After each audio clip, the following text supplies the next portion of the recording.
Сәлеметсіз бе? Менің каналымның жаңа тыңдарманы болсаңыз, маған тіркеліп өтуді ұмытпаңыз. Алдын ала рахмет. Балдыздың махаббаты. Айсара қуаныштан жарылардай болып, үйге асыға кірді. Аттап-бұттап өз бөлмесіне жетті де, есігін жауып, арқасын сүйеп ұзақ тұрды. Көзінде қуаныш, езуінде күлкі толқып тұр. Өзінен бір курс жоғары оқитын Ақан есімді жігітті сырттай ұнататын, бірақ тіс жарып ешкімге айтқан емес. Тіпті сездірген де емес. Университетте көрсе де, жатақханада көрсе де, салқын амандасып басын изеп өтетін. Бөлмеге келген соң, айнаға қараса, екі бетінің оты шығып қызарып кететін. Жанында бір бөлмеде бірге тұратын құрбылары да байқамайтын. Бүгін сол жігіт Айсараны киноға шақырды. Жарайды деп қалай бірден келіскенін өзі де түсінбей қалды. Жүрегі атша тулап, дүрсілдеп барады. Қуанышқа орай бүгін бөлмеде жалғыз өзі екен. Қыздар демалысқа туыстарының үйіне кеткен. Айсара бұл жолы үйіне бармады. Әр барып келуіне біраз қаражат кететін. Оған шәкіртақысын құртқанша оны жинап ауылға салып жібергенім дұрыс деп шешкен тұғын. Енді кешкісін не киемін деген сұрақ мазалап тұр. Шифонерін ашты да, кілең ескі құсқы киімдерін шығарды. Бәрі сәннен қалған. Оқуға киетін бір түсті классикалық киімдер. Әйтеуір, ақтарып жүріп анасы тігіп берген қызылгүлді көйлегін тауып алды. Неге екенін қайдам, Айсара осы көйлекті көп кие алмады. Тек бір рет қана құрбысының туған күніне киді. Мұны кисе, барлығының назарын аударамын ба деп қысылатын. Бүгін сол көйлекті кигісі келді. Дайындалып жүргенде тез-ақ кеш уақытысы таяп қалды. Бөлмесінің есігі қағылды. Қазір деп жүре сөйлеп есікті ашты. Қарсы алдында курстасы тұр. Сен бүгін бір кездесуге бармақшы екенсің ғой. Ақан деген жігітпен. Бағана көргенмін сыртта. Асығып үйме кетіп барам. Айсараға айта салшы, ренжімесін деді. Деп, көздері жымыңдап күліп тұр. Мен жарайды ендеше, рахмет. Ей, тоқта, сұлу қыз. Ақыры киініп дайын отыр екенсіз. Мен саябаққа қыдырып қайтуға қалай қарайсыз? Жоқ, рахмет. Көңіліңізге рахмет. Ойнап айтам. Кәдімгідей көңіл күйің түсіп кетті ғой сенің. Жоқ, мен жай ғана ойнап айтам деймін. Төменде сені күтіп тұр. Рас па? Иә, мен әзілдеген едім. Қазір барамын, деді қайтадан бетіне қан жүгіріп. Сырт киімін киіп төменге түсті. Есіктің алдында Ақан өзі күтіп тұр екен. Қолында 3 тал шоқ гүлі бар. Күлімдеп қарап тұр. Екеуі амандасты да, жігіт қызға гүлін ұсынды. Ары қарай сыртқы есікке беттеді. Айсараның күні бүгін керемет өтті. Бүкіл бір күннің нүктесін осы кинодағы 2 сағат қойып берді. Көздері күлімдеп, ұялшақтап төменге қарай береді. Ал Ақан тым байсалды, сабырлы жігіт. Артық ауыз әңгімесі жоқ. Бұлар кинодан шығып, қаланы жаяу аралады.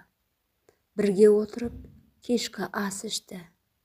Жатақхана жабылатын уақытта келді. Қоштасып, бөлмесіне кірді. Айсара бүгін ұйықтамаса керек. Бақыттан басы айналып, төсегіне киімшең құлай кетті. Ақанды ойлап ұзақ жатты. Киімін де ауыстырған жоқ. Сол күйі көзі ілініп тәтті қиял түске ілесіп кете барды. Ертеңіне бірақ оянған ол Қыздар келіп қалар деп, тез-тез киімін ауыстырып, жуынып таңғы асын ішті. Әлі қуаныштан есеңгіреп жүр. Осылай уақыт өтіп жатты. Күн өткен сайын Ақан мен Айсараның арасы тым жақындап барады. Қыз жігіт болып жүргеніне де 1 жылға жуықтады. Сөз байласып, үйленетіндерін де шешіп қойды. Осы жылы Ақан оқуын аяқтайды, жұмысы дайын. Сол үшін осы жылы үйленейік дегенге Айсара көнер емес. Келесі жылы оқуын тәмамдап, дипломын алады. Сол кезде ғана тұрмысқа шығамын деп қасарысып тұрып алды. Армандаған күнде келіп, Айсара дипломын қолына алды. Ата-анасы да ауылдан келді. Барлығы бірге қуанышты атап өтті. Бір оқпен 2 қоянды атпақшы болып, ата-анасымен Ақанды таныстырды. Ақан сол мезетте-ақ Айсараға үйленгісі келетінін айтып, ата-анасынан рұқсат сұрады. Үйлену оңай шаруа емес. Ата-анаң үйімізге келсін деп Айсараның әкесі бірден рұқсат бере салмай, құда түсіп келуін айтты. Айсара қалада қалып жұмыс жасағысы келіп еді, әкесі ауылға алып кетті. Әкесінің сөзінен аса алмай, үнсіз бірге ілесіп кете барды. Ақанмен телефонда сөйлесіп тұрамыз деп қоштасты. Айсара кеткен соң Ақанның мазасы кетіп, қолы тірлікке бармай, қайта-қайта қоңырау шалып, Айсараға тыныштық бермейтін болды. Айсара да Ақанға әбден үйреніп қалған. Бірақ ата-анасының алдында сөйлесуге ұялшақтап, көбіне тұтқаны көтермейтін. Ақан көп өтпей Айсараның үйіне құда түсіп келді. Екеуінің де қуаныштарында шек жоқ. Бақыттан бастары айналып, дастархан басында бір-біріне көзінің астымен қарап, күлімдеп қояды. Қыз айттырып келген қонақтар кешке дейін отырды. Тойдың күнін белгілеп, бәрін келісіп, ұзатылып баратын болды. Көптен күткен тойда жетті. Қазақи нақышта әдемі қос етек көйлек киген Айсара одан сайын құлпырып шыға келді. Өрілген шашын алдына түсіріп, сызылғанда хас сұлудың өзі болды. Оның тәтті қылықтарына тесіле қараған Ақан өзгеден қызғанып, қызғыштай құрыды. Сен қыз, мына қимылыңмен жалғыз мен емес, жұрттың бәрін естен тандырасың, деді құлағына сыбырлап. Не бопты? Оған мен кінәлі емеспін ғой, деп қалжыңдаған болашақ келіншегі сықылықтай күлді. Екеуінің сыбырласып тұрғанын анадай жерден көріп тұрған Айсараның сіңлісі Жансұлу қастарына келді. Ой-бой, әпкем сызылып, жездем сыбырлап, не айтып жатырсыздар? Деді жездесінің иығына әлсіз жұдырықтап. Кел балдыз, мына әпкеңді айтамда, сонша сұлу боларсың ба деп жатырмын. Иә, сұлулықты үйіп төгіп алды, маған да қалдырса болады ғой. Жоға, сен де сұлусың. Мұндай балдыз тек менде ғана бар, деді Ақан күліп. Осылай әңгіме етіп тұрғанда той басталды. Дүркіреп өткен ұзату тойы Ақанның үйіне барып бет ашарға ұласты. Оның ертеңіне үлкен үйлену тойы белгіленген болатын. Небәрі 3 күн ішінде қызды ұзатып алып келіп, құдалық болып, келіннің бетін ашып, үйлену тойында өткізіп алды. Шаршаулары шығып, уф деп шүкіршілігін айтып демалуда. Тойдың қызықтарын айту таусылар емес. Дастархан басында жинала қалса тойдың қызықтарын еске түсіріп, бір күліп алады. Айсараның келіндік өмірі басталып та кетті. Жаңа үй, жаңа орта, үйренісу, сіңісе алу оңай емес әрине. Бірақ қыз деген жат жұрттық деп бекер айтпайды. Бойжете бастағаннан ақ олар саналы түрде үйреніседі. Миымен дайын болады. Сол үшін де Айсара көп қинала қойған жоқ. Оның үстіне асты-үстіне түсіп отырған күйеуі мен енесі бар. Көп өтпей жаңа ортаға сіңісіп, үйренісіп кетті. Ата енесін сыйлап, шайын беріп жағдайын жасап отырады. Ақан үйдің үлкені. Артында тағы інілері болғандықтан Айсара екеуі қара шаңырақта ата-ененің қолында бір жылдай тұрды. Сосын Ақанның жұмысына байланысты Алматыға көшіп бөлек шықты. Алматыға келген соң Айсара да жұмысқа тұрды. Екеулеп жұмыс жасады. Жұмыс істегеніне 5-6 ай болғанда Айсара аяғы ауырлап, кейін декретке шықты. Көп өтпей тәп-тәтті сүйкімді қызды өмірге әкелді. Екеуінің бақытты күндері жалғаса берді. Қыздарының тәтті иісі мен қылығына тоймай, Ақан кейде жұмысқа да барғысы келмейтін. Ондай кезде Айсара сүйреп жүріп есіктен шығаратын. Бол енді, кешігесің. Бола қойшы папасы, тез жұмысыңа баршы. Сәл жатайыншы қызымның қасында. Кішкентай ғана. Кешке дейін қызымды сағынамын, деп қиналады әкесі.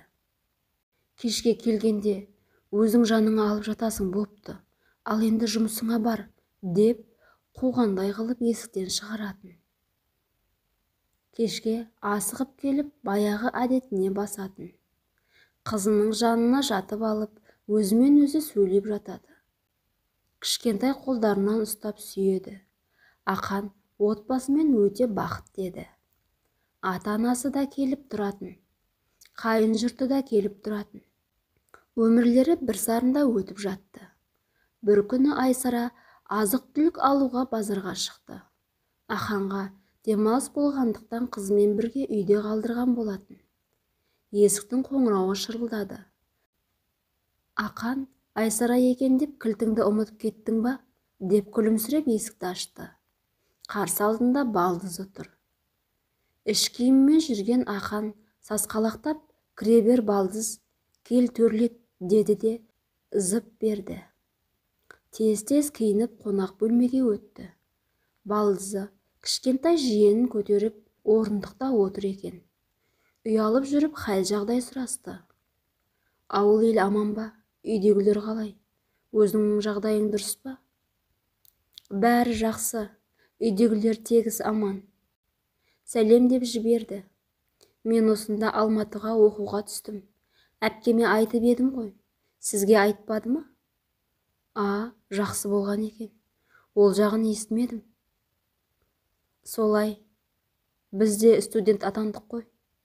Арман қоп Алматыға келдім. Дұрыс жасадың. Мұнда мүмкіндік көп. Болашақ мамандығыңа да, жеке өміріңе де. Біз, әпкең екеуміз, осында оқып жүріп таныстық емес пе? Иә, деді күлімсіреп балдызы. Ақан шай қойып, дастархан жайды. Екеуі шай ішіп, оны-мұны сөз етіп отырғанда үйге Айсара келді. Сіңілісін көріп, қуанып кетті. Бетінен сүйіп, құшақтап жіберер емес. Жаным менің, бауырым, қашан келдің? Неге бүгін келетініңді ескертпедің? Жақсылап күтіп алар едім ғой. Жақын арада барам дедім ғой. Өткен жолы сөйлескенде тіпті жездеме де айтпапсыз. Иә, айтам деп жүредім, ұмытып кетіппін ғой. Айтпаған күнде де жездең сені үйге кіргізбей қояр деймісің, жаным-ау? Сонда да деймін да. Папа мамалар қалай? Деп сіңілісін сұрақтың астына алды. Ақан екеуін оңаша қалдырып, жолдастарымен карта ойнап қайтамыз деп шығып кетті. Айсара кішкентай қызын бесігіне бөледі де кешкі астың қамына кірісті. Ет салайын десем, кеш боп барады. Ертең асайын, бүгін жеңіл желпі жасасам ренжімейсің бе деп сұрады сіңілісінен. Палау істеп, Ақан келмей тұрып екеуі тамақтанып алды. Әңгімелері аяқталар емес. Тым кеш болып кеткенін білмей де қалды. Айсара сіңілісіне қонақ бөлмеге төсек салып берді де өз бөлмесіне барды. Ақан қызын құшақтаған күйі ұйықтап кетіпті. Төсекке қисайғаны сол еді, көзі ілініп, бұлыңғыр сағымның артынан еріп, ары қарай түске ұласып ұйықтап кетті. Ертеңіне Ақан ерте тұрып жұмысқа кетті. Кеше кеш жатты ғой деп Айсараны оятпады. Аяғының ұшымен жүріп, жуынып, киініп сыртқа шығып, терең демалды. Апалы сіңілілер таң ата жатқандықтан түске таяу бірақ оянды. Қызын емізу үшін Айсара амал жоқ оянды. Ондай проблемасы жоқ Жансұлу болса түк сезбей ұйықтады. Осында 2-3 күн болып универмен сөйлесуге кетті. Ақыры арманы орындалып оқуға қабылданды. Бәрінен де оған Айсара қатты қуанды. Себебі сіңілім жанымда көмекші болатын болды деді. Айсара қанша өтініш жасағанымен, Жансұлу да осында тұруды іште қалағанымен, ата-анасы қарсы болып жатақханадан орын алды.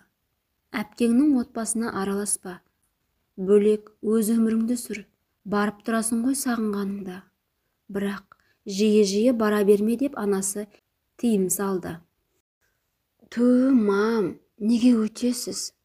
Жалғыз сіңілім болса, жаныма жалау болатын болды деп едім. Қуанышымды артық көрдіңіз, деді телефонда Айсара анасына ренжіп. Қызым, сендерге не жақсы болса, соны айтамын мен. Ренжіме, деді өктем үнмен. Әңгіме осымен аяқталды. Айсара тағы бірдеңе десе анасынан сөз еститінін сезді. Не керек? Жансұлу жатақханада тұрды. Жатақхана аты ғана болмаса, 2 күннің бірінде Ақанның үйінде. Көбіне жиенін сылтауратып, сағындым деп келе береді. Алғашында бәрі жақсы еді. Тіпті жездесі де қуана күтіп алатын. Соңғы кездері Жансұлудың жүріс-тұрысы өзгеріп барады. Оны алғаш болып байқаған жездесі еді. Көбіне екеуі есік алдында кездесіп қалатын. Ақан жұмыстан келер уақытта Жансұлуды әпкесінің үйіне шығады. Сабағы түсте аяқталғанымен жатақханада әбден ұйқысын қандырып, кешке жездесінің үйге қайтатын уақытын күтеді. Кеш болар кезде сыланып сипанып, барын киіп, бетін әрлеп жатақханадан шығады. Егер ерте келіп қалса, үйге кірмей көп қабатты үйлердің алдындағы ойын алаңындағы орындықтардың бірінде отырып күтетін. Анадай жерден жездесінің қарасын көрген соң, түк болмаған адамдай, қазір келдім, үйге кіргелі жатыр едім деп жездесімен әңгімелесіп тұрып қалатын. Басында расымен сеніп жүрген Ақан уақыт өте келе ойлана бастады. Неге үнемі мен келерде келеді? Сабағы түсте аяқталмай ма? Түстен бері келіп әпкесіне көмектессе болады ғой. Үнемі кеш келеді, менімен бірге кіреді. Біртүрлі екен. Көрген жұрттан да қымсынатын болдық қой, деп ойлады ішінен.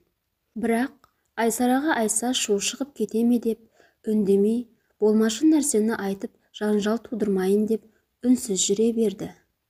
Осындай күндердің бірінде ол жұмыстан келе жатып, тағы да балысын көрді.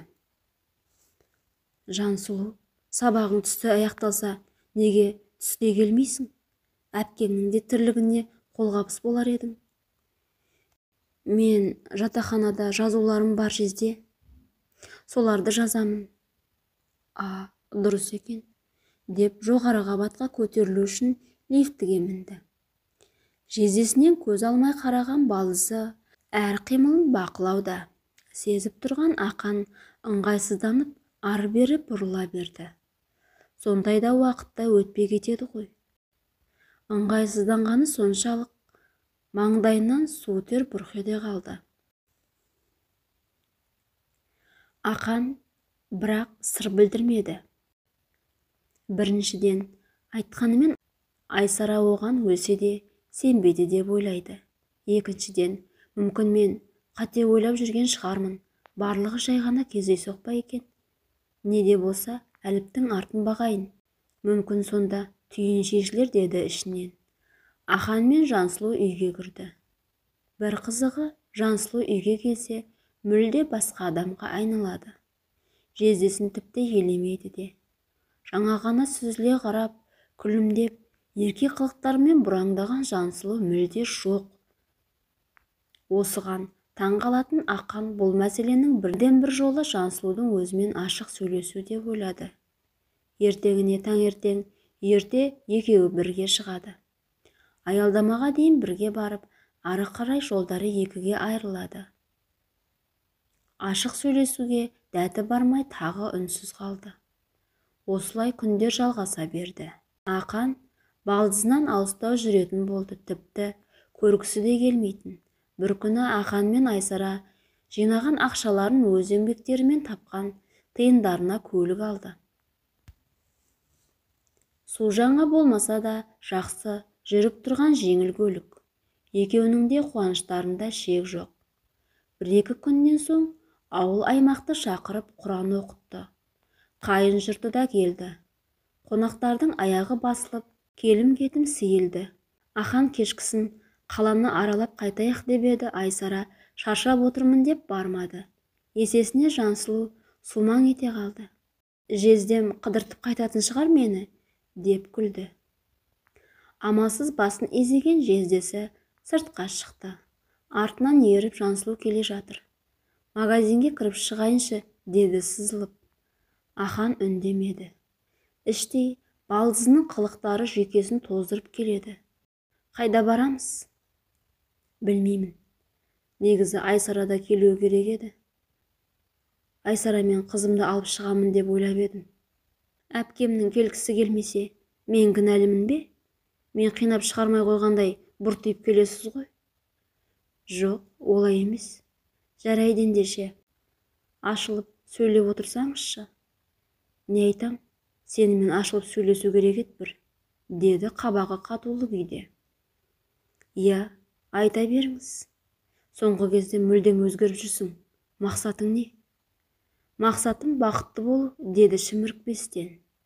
Ендеше кім кедергі? Кедергілер көп.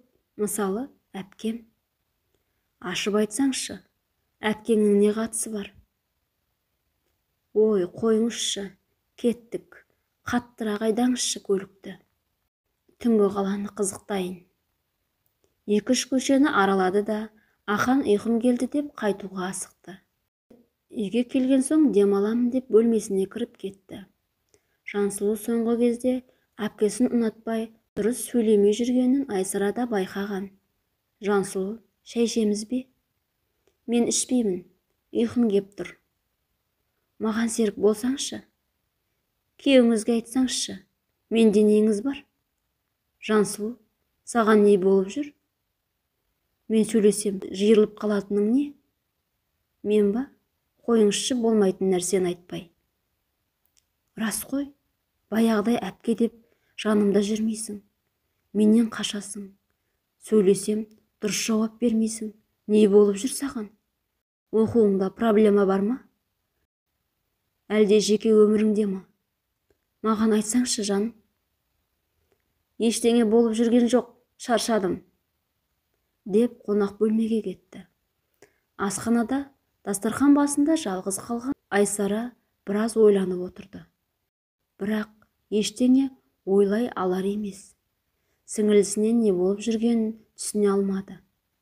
Жансұлу ертеңіне ерте тұрып жинала бастады. Тез-тез киініп, боянып, әпке, жездем жұмысқа бара жатып, мені ала кетсінші. Жездем бүгін жұмысқа бармайды. Неге? Демалыс алған. Үйде демаламын деді. Ойланып қалған Жансұлу, менің де сабаққа барғым кеп тұрған жоқ. Реферат жазуым керек. Аяқтай алмадым. Бүгін точно сұрайды. Қойш, мен де бармаймын. Оның не жаным, сабақтан қалмасаңшы, деген әпкесін тыңдамады да. Ойында ештеңе жоқ Айсара. Жансұлу, жездең оянса, тамағын берші. Мен Айшаны прививкасына апарып келемін. Жарайды, деді жымыңдап сіңілісі. Әпкесін шығарып салды да, ақырын жездесінің жатын бөлмесіне барды. Есігі жабық тұр. Ашып қарап еді, жездесі теріс қарап ұйықтап жатыр екен. Ақырын барды да жанына жайғасты. Біраз жатты да жездесінің қолынан ұстады. Жаным, Айша жылап қалмасын, деді де ұйқысырап балдызын Айсара деп ойлап құшақтай алды. Үнсіз жата берген балдызы іштей сылқ-сылқ күлді. Біраз жатты да жездесін құшақтады. Осы кезде есіктің ашылғаны білінді. Әпкесінің келгенін білсе де үнсіз жата берді. Айсара үйге кіріп бірінші асханаға кірді. Үйдің іші тым-тырыс. Әлі ұйқыдан тұрмаған ба деп ойлады. Қызын көтеріп бөлмесіне қарай аяңдады. Есіктің тұтқасын ұстағаны сол еді. Іштен есікті Жансұлу ашты. Жансұлу, мұнда не қып жүрсің? Зарядчигіңізді іздеп едім, таппадым. Сөмкемде қалған шығар. Жездең әлі ұйықтап жатыр ма? Деді еш арам ойламаған әпкесі.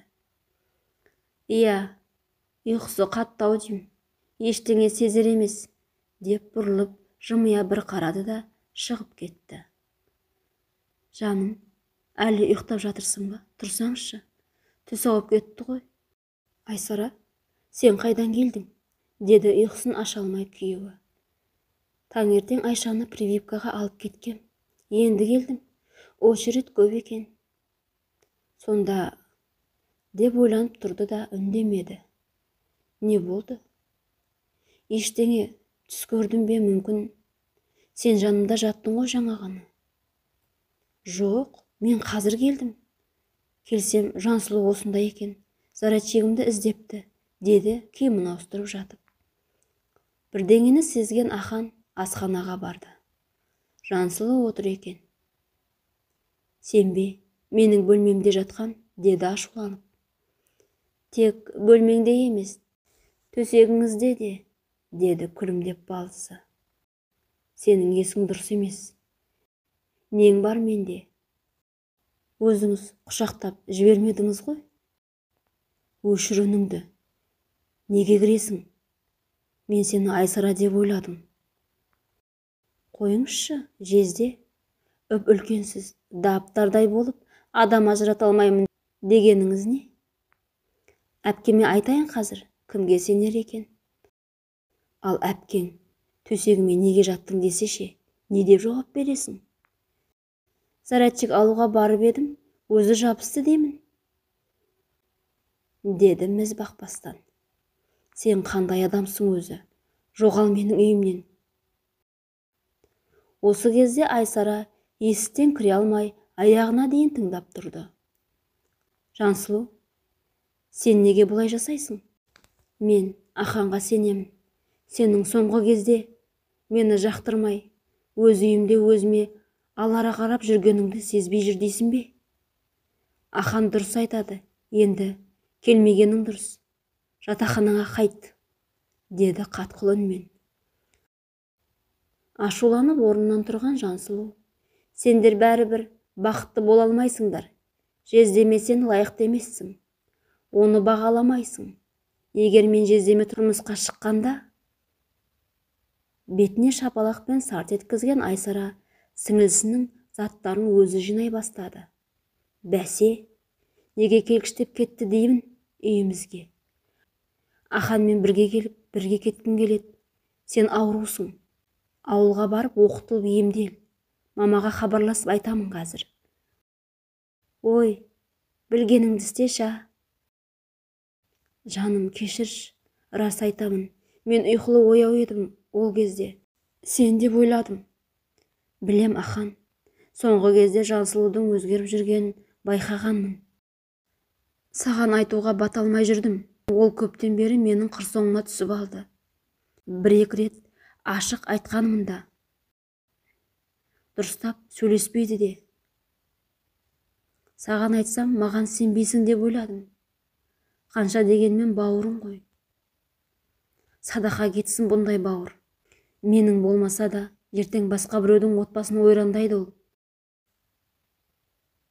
Өзіңді басшы. Ахан, саған рахмет. Егер басқа біреу болғанда, өзі жабысып тұрған қызға білгенін жасар еді. Сенің адал болғаның үшін жақсы көрем, деді, иығын басына сүйеп. Көңілдері орнына түсіп, біраз уақыт өткен соң Айсара үйіне хабарласты. Ақан айтпа десе де тыңдамады. Ақан душта кезде мамасымен сөйлесіп болған жайттың бәрін айтты. Үнсіз тыңдаған анасы еш жауап айта алмады. Себебі қызының мінезін білетін. Сол үшін басында қарсы болып еді. Ауылда да бір-екі рет жоғары сынып оқып жүргенде осындай жағдай болған еді. Әкесіне айтпай, тігісін жатқызып, тезірек қалаға жіберуге асыққан болатын. Енді қалаға жібергеніне өкініп отыр. Әкесіне айтып, бір қорқытып алмасақ, мына қыздан бәрі шығады, деді соңында анасы. Білмеймін, бірдеңе етіңіздер. Бірақ менің үйіме енді жоламасын, деді де тұтқаны қоя салды. Біраз күннен соң анасы хабарласып ауылға келуін сұрады. Жансұлуды ұзататын болдық, деді. Айсара түсінбей қайта-қайта сұрады. Өткен жолы анасы Айсарадан болған жайтты естіген соң тездетіп тұрмысқа беріп құртайын, мүмкін сонда мінезі өзгерер деп ойлады. Өзінен үлкендеу жігітпен таныстырды. Ақыр аяғы осылай тойға ұласыпты. Телефонда тыңдап тұрған Айсара: «Мам, тойды жақсы өткізіп алыңыздар. Мен бара алмаймын. Ақан да бармайды. Бақытты болсын», деді. «Қызым, қайтесің, қоя ғой енді. Өзін тусам да мінезін туа алмайды екенмін. Амалым жоқ. Әлі жас, мүмкін бір-екі балалы болса басылар. Сіңілің ғой, келіп бақыт тілеп кет». «Жарайды, тек сіз үшін барамын, апа», деп ауылға жинала бастады. Аханның бармайтыны белгілі еді. Өткендегі жағдайдан соң сүйреп апарсаң да бармайды деп ойлады Айсара. Айсара ғана барып, бақытын тартып алмақшы болған сіңілісіне бақыт тілеп, ішінен жақсы жаққа өзгерсе екен деп дұға тілеп үйіне қайтты.